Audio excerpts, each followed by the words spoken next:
Welcome in, everybody. It is the Mountaineers Now postgame show. I'm Schuyler, Callihan, and that is legendary West Virginia running back Eugene Napoleon. How about this, Gene? West Virginia, 1, 2, 3 wins in a row. The first time in the Neal Brown era. It's also the first time they've taken out Texas Tech. It's also the first time since 2020 that West Virginia has started the season 3-1. So good feelings in Morgantown, despite how ugly the game was. We'll get to that here in just a second, but first, as always, let's take a look at the numbers. Nicco Marchiol, 12 of 21 for 78 yards, a touchdown, 2 picks, one of which wasn't really his fault. But he also ran for 72 yards on 15 carries. That's 4.8 yards a touch. C.J. Donaldson also added on 48 yards for himself. Texas Tech, Taj Brooks, what a game he had. 149 yards on the ground on 25 carries. And Baron Morton, he struggled along with Tyler Shuck before he left the game with injuries. The team, as a team, Texas Tech finished 15 of 43. So that is 2 straight weeks now where West Virginia has just absolutely shut down the passing game. But for me, the biggest difference in this game, Gene, was the third down efficiency. Texas Tech has been really good on 3rd and 4th downs all season long and under the Joey McGuire era. Today, they were 2 of 18 on 3rd downs. They were 5 of 8 on 4th down, much of that coming in the latter part of the game. So, Gene, quick initial thoughts before we really dive into this one. Just your initial feelings after watching that game unfold. First off, I had to change my shirt. So let me blessed. So I had to put this. Sweating a little bit towards the end. A win is a win, right? Ugly game, whatever the case may be, because of the weather, whatever. I have to give props to that defense. They played very, very well. And that's how you have to win a game like that. A close game, a lot closer than what people thought it would be. If you turned that game on in the 4th quarter, you're like, whoa, wait a minute. But we made it that way because we're a little bit too conservative on offense, but it is what it is. Yeah. At the end of the day, like I said, that's a great win. It feels good to go on the road with a 3-1 schedule, 1-0 in your conference, and you beat this team. We hadn't beaten them, since 2008 or 2009? Yeah. So that's a great vote of confidence for this team, and I'm feeling really, really good about where we are right now at 3-1. Yeah, you're halfway to bowl eligibility, and again, we had talked for months about the schedule, right? The way it started and how you had Penn State, you had Pitt, you had Texas Tech to open up Big 12 play, who everyone has been high on. And don't get me wrong, that is still a good team. They lost their starting quarterback potentially for the season today. So they just kind of had a ball of bad luck to start the year. They played Oregon tough. It was a weird game to start in Wyoming, like we mentioned on the game day show. But for West Virginia, we had talked if they could just get to 2-1 through those first 3, you'd feel pretty good about yourself. Now we're past that. It's 3-1. You're going to go 2 games on the road. You got we'll get into the schedule here in a minute, but if you can split those next 2 road games, you're in a great spot. No one thought you'd be sitting there at 4 or 5 wins, 6 to 7 games into the season. So, but more back to this game. Obviously, it kind of unfolded the way we kind of thought it would be.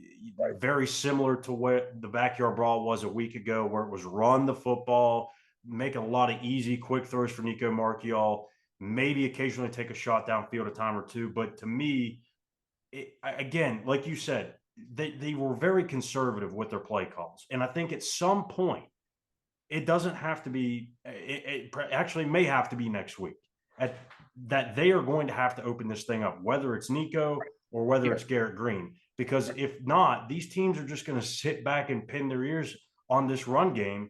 And if you're throwing for, what Nicco have again today, 78 yards, he didn't hit 100 yards last week either. You're not going to win football games week after week if you don't have a passing game. It may have worked last week because your defense played so well, and your defense played so well again this week, plus the injury to their starting quarterback. But that's not going to be the case every single week. You can't protect the football on offense and expect your defense to pick up the slack for 4 quarters. Yeah, I mean, they're going to be fatigued. At this level of ball, it just doesn't work that way. So last week we did it, and we came out on the winning end. Today we did it. Thank God we came out on the winning end. But like you said, as the season continues to progress, that's not the way we can continue to play on offense and expect to win games. It's hard to win at this level. We know that. So to be 3-1, that's why it's so important where we are, where we're sitting right now. But we're going to have to open the offense up. We're going to have to throw the ball. And I'm saying to a point where it's just about balanced. You're going to have to do that against good football teams. Yeah, and there's some good football teams coming up, and that's no knock on Tech either. No, listen, let me tell you something. To be honest with you, I was very impressed with how Texas Tech played that game after losing their starting quarterback. Yeah, that's a tough They did deal. exactly what you're supposed to do. You keep it close. You cut it to a one-score game, and let me tell you something. That thing went right down to the wire. Yeah. So you have to be thrilled with that. I mean, yeah, they have to go back feeling pretty good about their chances moving forward. But no, I'm very, very excited about what West Virginia did, what we did defensively to keep them out of the end zone, regardless of the conservative play of our offense. The defense definitely bowed their neck, and they did exactly what you have to do to close a game out like this. So more with the offense in the passing game, because I think Nicco, I mean, he had some good throws, but there was also a couple of bonehead decisions that he had. But to me, the big issue in the passing game really is not on number 8. It's about these receivers. Gene, someone has got to step up. I mean, there's drop passes.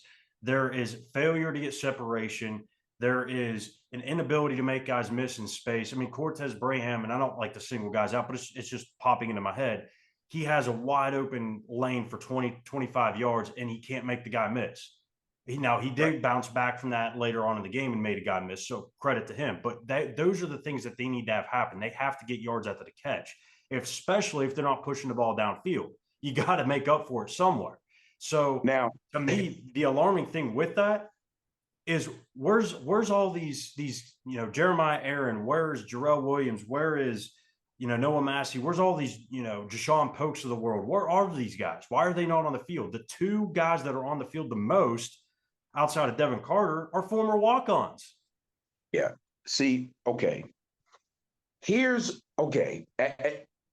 where I say coaching, development of players. If you got scat backs, and we do have some, you put them in your passing game. Yeah. Bring them off the sideline and you put them in your passing game. And we got some good ones. Let me tell you now, we got some guys that can make you miss in the phone booth. Jaheim White. Okay, come on now. And he comes to mind. I was going to say, he definitely comes to mind. So put them on the field in these third and short situations, and you put them in your passing game. Because at the end of the day, you need playmakers to make plays. You got to get the ball in your playmaker's hand. And if you want to shore up to make sure that your quarterback is feeling comfortable, that's the easiest thing to do. Right. Tunnel screens, bubble screens, anything short across the middle where they can catch, make somebody miss, and you get 15, 20 yards, or maybe you break one. Those things, it becomes like almost to the point where everybody wants to get in on that once you do it one time. So I'm with you on that. I think we have to put our playmakers on the field, especially now with Nicco, to kind of help him get into rhythm a little bit more and shore up the ability to throw the ball, okay? Because we're going to have to. Next week, we're going to have to throw the football to win that game. Yeah. You're not going to beat TCU with the recipe that we had. No, you're not. We're going to have to throw the football to win next week.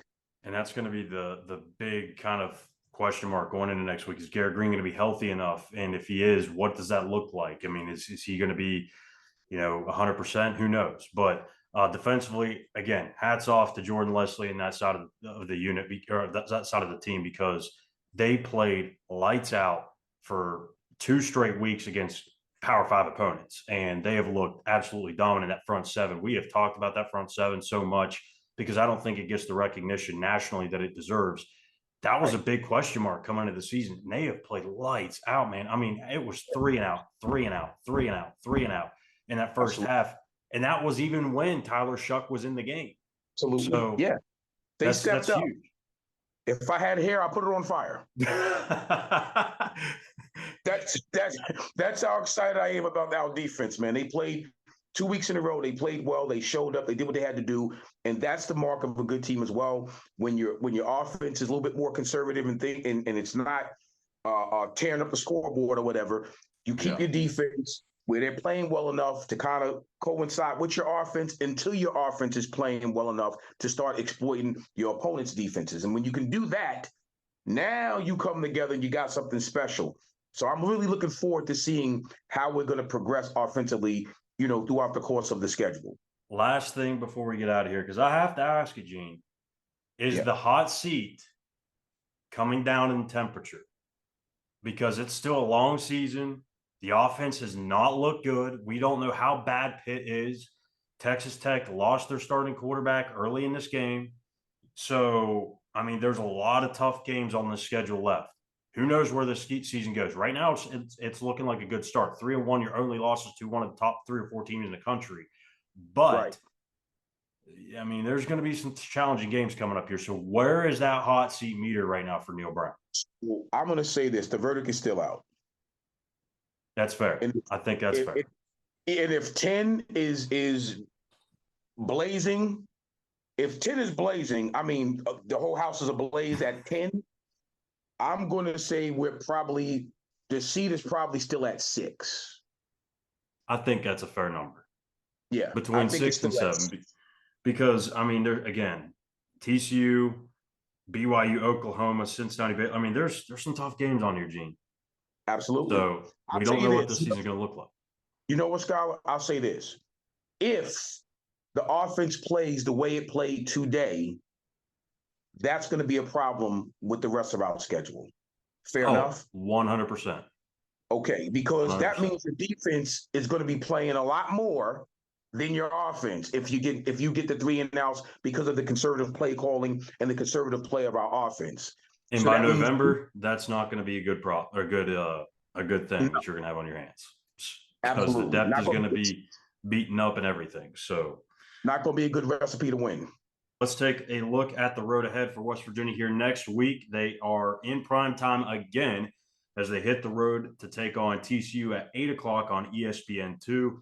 And then the week after, it is the matchup against former West Virginia head coach Dana Holgorsen on Thursday night, 7 o'clock FS1 before they return home to take on Oklahoma State for homecoming. So this is an interesting stretch here, Gene. Again, I know we like to kind of break the schedule up into little sections here. If you can split here, if you go 2-1 here, but it truly is a 1-game schedule. And I'm telling you, if they can find a way to beat TCU next week, that hot seat meter may drop to below 5 for sure. So we'll see. But there's still a lot of football left to be played. Absolutely. No, if you beat TCU on the road, and regardless of what people think, TCU is a good football team. They are. They're a good football team. From top to bottom, they're a good football team, well coached. So if we can go and beat them on the road, I think his hot seat will go maybe to 4.5. There you go. So what there you get is again, West Virginia winners in this one, 20-13 over Texas Tech. They moved to 3-1 on the season. They snapped the skid against Texas Tech. They get to 3-1 for the first time since 2020. And again, that hot seat for Neal Brown may have kind of cooled a little bit in temperature. So that's going to do it for us tonight on the Mountaineers Now post-game show. Just a little bit, not too much. But that's Eugene, Napoleon. I'm Schuyler Callihan. Thank you guys for watching. As always, hit that subscribe button on YouTube at Mountaineers Now. Give us a like. And I'll be back tomorrow for the morning after to further dive into this game. And then we'll be back and rolling for our content next week for the TCU matchup. So for Eugene, Napoleon, I'm Schuyler Callihan. Thank you guys for watching and have a great weekend. Take care.